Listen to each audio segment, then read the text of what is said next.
TubeTalk. Welcome back to you too, Douglas. How are ya? Yeah, I'm good. How are you? Good. Yeah. Doug and I have just been having a conversation about certain things and what will be more painful, this or that. I'm not going to go into details because I've been sworn not to, so I won't. But also, we've had a request, Doug. A request? People want to see Maisie back. Oh, yeah? Oh, our dog. Hello, I'm Maisie, the go racing dog. Yeah, she's loving that. Say hello. She's been in the office all day and she's ready to go home and have dinner and run around. Yeah. Alright, that's your 2 minutes of fame. People have seen you. See ya. There you go. Right. What's been happening, brother? Brother, son? No. Last week, Yeah. Almanzor Madame Woo was sold out, and there's also a wait list, isn't there? Yeah, that was the horse, the filly we talked about last week, didn't we? We Didn't talked take long about for her it and to we sell showed out. her on the screen. So yeah, really popular. So this week I want to talk about another Almanzor filly out of Turquoise Coast. Yes. She's only got 20% left and it's got to fill quickly. You better hurry and get your spots in.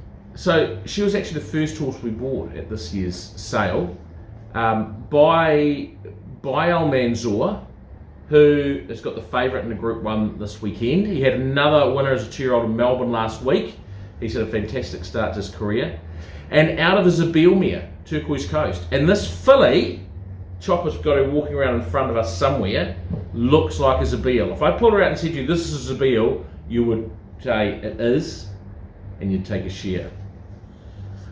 Not only that, Douglas, Yeah. but she's from the best family in New Zealand, the 8 Carat family. Netherlands. No, 8 Carat, New Zealand, not Netherlands. So They lost the ODI. Yeah, they did. They did lose the ODI. So she's got an amazing pedigree for a filly. Lisa Ladd, a great trainer of fillies, trains any black type. She becomes worth a fortune. Don't miss out. This is a lovely, lovely filly. Not many shares left. Give me a call. Get involved. You will have enormous fun. She is the highest quality. There you go. Moving on to last week, quite a few scratches due to the bad weather. However, we had a couple good runs in. Well, yeah, bad weather. Let's just talk about that. A call off Rosehill. It's still raining. When's it going to stop raining in Sydney? Everyone says, oh, New Zealand rains. It's because it's daylight savings ending. No, but look, it's been beautiful. We had a great summer, and unfortunately, I feel sorry for everyone in Sydney. It has rained and rained and rained, hasn't stopped raining, and rained and rained and rained and rained and rained. So, anyway, carry on. So the two horses that had a good run were Duke of Gordon, who was a good third. Yeah, really good third. So, he's come back from a spell. He's had 2 starts. He's only had 3 starts in life. Had the line hard for 4th. And the other day, William Pike on board. He ran 3rd. Just stuck on the inside of the track when it was heavy. He got held up. And William Pike said, if I'd got out when I wanted to, I would have won.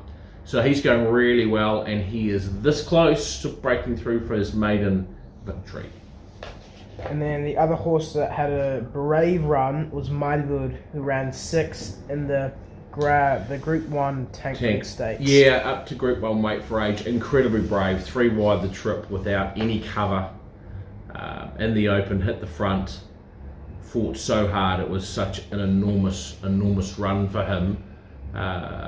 Going up to that level for the first time. Very brave. Moving on to this week, on Saturday at Avondale, race 2, we have Shadow Boxer. 2-year-old on a debut, having his debut race. Like this horse, he's had 2 trials, just educational. You see his last trial was showing. He just sort of over 1,000 metres, a little bit lost in the corner, but he was strong to the line and kept building. So he's kicking off over 1,300 metres. He's got a wide barrier draw. He'll get back in the field, but he'll be running on. And I think he is a very sneaky outside chance. I certainly think he's a top four play on Saturday, and he's only going to get better when he gets up to a mile. Race 6 is Waimoku Falls, Adam Macturn. Yeah, so Waimoku Falls, how many times do we have to talk about it? How they relegated the last start, I do not know. So she goes over a mile again, same grade, goes up in weight though. Barrier 4, she should get a lovely run. She's clearly the horse to beat. My only little question mark is whether she's getting to the point in her campaign where she might need a break. That's my only question mark. If she doesn't need a break, she is incredibly hard to beat. Mac 2, I like his barrier draw. His last 2 runs, 4th and 9th, have been good. The 4th he was unlucky, got out late, and the 9th he was actually only beaten a couple of lengths. He's there or thereabouts. We need him to go from being there or thereabouts to winning, and so it's a really important race for him. I think his next couple of starts really determines his future career. But I don't mind his barrier draw of 8. He'll get back a little bit, and I think he'll be able to relax off the speed, and that'll give him the opportunity to run home. And he's a better chance in his odds if you look at the margins he's being beaten by. And then at Awapuni, race 5, we have Repose Repeater. Yeah, in a listed 1400 metre race, it's his favourite distance. He drops massively in weight. He's been lumping huge weights. He goes down to 55 kilos. It's a very strong race, but his last start 4th was good. He was the only horse to break 34 seconds for the last 600. It was a little bit of a deceptive run. It looked like it was an okay run, but when you break down the sectionals, it was actually very good. Barrier 6, he should get a nice run with Craig Grills in the saddle. Hopefully they're on the big track and not the short course. And as long as we get a reasonable track, which we should, he should run better than his odds. And then moving on at Goulburn, race 2, we have Slay Queen. Yes, 2-year-old filly, second up. The 1400 metre suit, she's got barrier 6, that's okay. Blinkers on, she's improved for her first up run. They're really happy with that. Whether she starts or not depends on how much rain they get. If it gets out to a heavy 10, I don't think we'll run it. I think we'll scratch and we'll probably trial her on Monday. So watch this space. If she runs, she's an each way chance if she runs, but I think we're leaning towards scratching looking at the forecast. And then finally at Eagle Farm, race 6, we have Stardome. Who's been in super form 1-2 starts ago. Last start ran second, got relegated. Had a bit of that going on lately. Look, he's dropping back in distance to 1600 and he's got a wide draw of 11. That does not help him at all. So he's really a 2000 metre horse. I think he's under the odds at 650. But he is flying. He's actually he's had 8 starts this distance with 3 wins and 2 placings, but they were a bit earlier in his career. So look, if he happened to lob into a spot, he's a distinct chance. But I think he'll be better when we step him up over more ground at his next start. And then finally at... Oh wait, no. Bit of the week now. No more horses to go. Bet of the week. Someone said to me earlier, bet of the week's not going any bloody good. And I was like, well, actually we're winning about half the time. And last week we picked a Cornell, we were 2nd and 3rd. We weren't far off. Actually, they're 100% right, aren't they, Dad? Because your horse picking is shit. It's mean. You're a harsh critic. And don't use that word on TubeTalk, thank you. Mr. McKinley got it first try. It took you about 7 to get one, eh? No, let's get on with bit of the week. People don't want to listen to us, they want to hear about what we're punting on. This bit of the week at Awapuni race 4 is Pinarello. Pinarello, yeah. Yeah, so it's the 2000 metre Manawatu Classic. There's a $2.10 favourite on the bubbles, but I think he's probably pretty suspect at 2,000 metres. He's stepping up for the first time.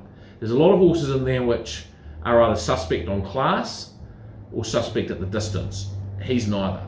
He's got class and he runs a distance. He was brilliant winning over 2100 2 starts ago, and he was 5th in the Derby when he just got a little bit too far back.